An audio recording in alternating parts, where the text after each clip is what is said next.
out hydrogen ion, okay? Think of it as producing HCl, but it doesn't secrete it as a whole, okay? It pumps out hydrogen into the lumen. Would you think that if it's doing this, and maybe someone has maybe some of this gastric esophageal reflux disease, GERD, maybe some heartburn if you want, okay? You can call it that if you want to. Would you think one of the treatments could be, hey, why don't you take a drug that blocks this proton pump so that it pumps out less hydrogen ion, forming less HCl? Seem reasonable? There is a drug, okay? Prilosec does that. That's a proton pump inhibitor, is what that does. So that's one treatment for gastroesophageal reflux disease, or GERD, heartburn if you want. And that's one treatment for that. Prilosec. P for Prilosec, P for pump. Okay? Alright, so we got parietal cells doing that. We also have parietal cells secreting this intrinsic factor. Intrinsic factor. They make intrinsic factor. Okay? Parietal cells do. This is a molecule that binds vitamin B12, okay, and transports it to the distal ileum so that we can absorb vitamin B12 that way. All right? Vitamin B12 is coupled to intrinsic factor, and when it gets to the distal ileum, it actually protects it from the acid in the stomach, and it makes its way to the distal ileum where we absorb vitamin B12. That's the only place we absorb vitamin B12 is in the distal ileum, coupled with intrinsic factor.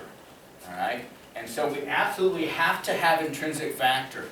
You can't live without intrinsic factor because you can't absorb vitamin B12 without it. So we have to have vitamin B12. And you know, the stomach just is a holding tank, and that's great, but it really is, this is its only vital function, is producing intrinsic factor. Without it, you can't absorb that. Without that, you can't make, well, many things, but one of which is red blood cells.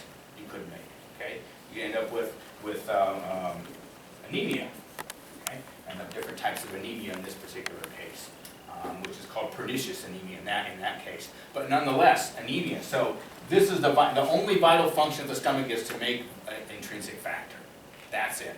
So you could live without a large portion of your stomach, but if you took out the portion that makes this, okay, because not every area does everything, okay, and you took that out, you would have big trouble. Okay? That is the major function of the vital function of the stomach is producing that, so we can absorb vitamin B12 in the distal ileum. All right, so we've got parietal cells done. Now we need these, chief cells. Chief cells, all right, they produce something known as pepsinogen. Pepsinogen, okay, that's what they produce. Would you guess that pepsinogen is going to be cleaved and converted into pepsin? That is correct, pepsin, okay, pepsinogen. Now you're probably saying, well, what will cleave it and convert it into the inactive, or the active pepsin from the inactive pepsinogen? And that will be HCl. We'll do just that. We'll cleave pepsinogen into pepsin. That's what HCl is going to do. Okay? All right. We also have gastric lipase out of these cells too. All right. I won't say much about that, but that is another function of the chief cells is gastric lipase. Okay. Now we need the last one there, which are kind of a weird name, but enteroendocrine cells. Enteroendocrine cells. What do you think this would be associated with? Entero is within. Endocrine would be what? Some type of hormonal type of cell? Yeah, hormone producing. So I've listed a bunch of them, and I've kind of put it up there to jog my memory there. Enteroendocrine cells, and they're way at the base of the gastric pits. And the first G there is gastrin. Gastrin is a hormone that's produced by these enteroendocrine cells. Okay? And the first thing that gastrin does, or I should say the first thing that causes gastrin secretion is the presence of food in the stomach. That stimulates gastrin secretion. Okay? So we got to figure out when this comes about. As soon as you get food in the stomach, gastrin is produced. Gastrin then does a couple of things, one of which is causes the relaxation of the ileocecal valve. Ileocecal valve. That's what it does. Cause relaxation, ileocecal valve. So as soon as you get food in the stomach, it says, hey, there's food in the stomach, let's move everything down the line. Okay? That's what it does. Right? It also increases HCl production. So what would be gastrin's target then? If it's a hormone, it's got to go somewhere. Where would it go to? What cells? Parietal cells, absolutely right. So we got relaxate the ileocecal valve, increased HCl production. It also causes mass movements of the colon. Mass movements of the colon. And think of a mass movement of the colon as not just kind of peristalsis in one location, but an entire area of the colon all contracting at the same time. Doesn't have to be entire transverse colon, okay? But certain areas all at once, just contracting all at once and just big mass movements. That's what it does. And so, as soon as you get food in there, these things happen. So maybe you're saying, well, give me an example. Perhaps if you are maybe, as soon as you, well, I don't need the example, I guess. We get the idea, right? As soon as food gets in the stomach, it feels like maybe that you maybe have to move your bowels or something, right? Maybe if that's the case. But that's maybe an example that could come to mind, all right? So we have ghrelin now. Ghrelin, okay? This is an unusual one. Ghrelin does come from these cells here, and I have in parentheses another one that is not associated with the gastric mucosa at all, but they go together. Ghrelin is a hormone that stimulates your hunger, okay? Hunger center. And where would that be? In the hypothalamus, yeah. So ghrelin is activated when there's not any food in the stomach, okay? When you are hungry, ghrelin is released. Goes up the hypothalamus and stimulates your appetite. That's what it does, ghrelin, okay? But we also know if we've got a hormone doing this, whatever this is, there's always going to be another hormone doing the opposite, whatever this is. So in this case, we have ghrelin that's going to stimulate your appetite, and now we say, hey, you know what, I'm kind of full. We need a hormone that says that you are full, that you need to stop eating, and that other one is, which is an antagonist, right, is leptin. L-E-P-T-I-N is that one. It does not come from the gastric mucosa. It's actually produced by the adipocytes is where it's produced, okay? So these are opposing hormones, they're antagonistic. Ghrelin is the hunger hormone, and then you have leptin, which is the hormone that says you are full. Okay, it's been suggested in a lot of obese people that they are leptin insensitive, where they don't get that feeling of satiety, where they are not full. They never get full. Diabetics too, right? What is it? Or diabetics too. They don't have it. Perhaps I didn't come across that study at all, but I am familiar with at least the one with the obese, especially with rats. It's been shown to be the case with obese rats, but that I did not know that. Yeah. Yeah.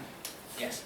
Couldn't then obese people take like something that would have leptin in it, like when they eat, to help them feel fuller?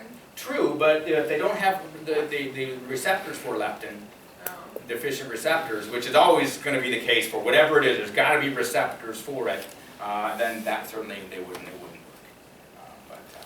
The last one there is histamine. Histamine, now we're still back to the gastric mucosa here, histamine, all right? Histamine goes to the parietal cells. Anytime we have food in our stomach, histamine is secreted, okay? Histamine goes to the parietal cells and says, hey, since there's food in the stomach, I'm going to stimulate you to do what? Produce HCl, right? Okay, that's what histamine will do. So maybe we've attacked that proton pump, at least on the board, not so much in a picture view, but we've attacked the proton pump there. Do you think perhaps if now these histamines molecules come along and start knocking on the parietal cell's door and says, hey, start producing HCl, we want to increase this acid in the stomach, maybe there's a drug that you could take that could block the histamine receptors. That seem reasonable? Sometimes called H2 blockers, which is a certain type of histamine blocker, H2 receptor. Okay? One of which comes to mind for a drug is Zantac. Maybe you've heard of that one. Even Tagamet fills in that category too. They're H2 receptor blockers, so it decreases the gastric acid. Another treatment for gastroesophageal reflux disease, heartburn. Okay, if you want. So we can block the proton pump. We can block now the H2 receptors with Zantac or Tagamet, whichever one you want. Be able to recognize which one I ask about, which one is treating the HCl or decreasing the HCl production, whether it be H2 blocker, like I will only go with these. There are other ones that you probably will study. I only pick on these because these seem to be advertised most often and they come to mind, at least for me. Okay, so be able to recognize, hey, this one does that, but the proton pump one, and there's other proton pump blockers for sure, but the one that works well for this is Pepsid, not Pepsid, but Prilosec is that one, Pepsid. Okay, so that is worth recognizing, yes. So what do Zantac and Tegma do? They block the H2 receptors on the parietal cells. That's what they do. So histamine cannot stimulate the production of HCl. Okay, they are H2 blockers On parietal cells? on parietal cells.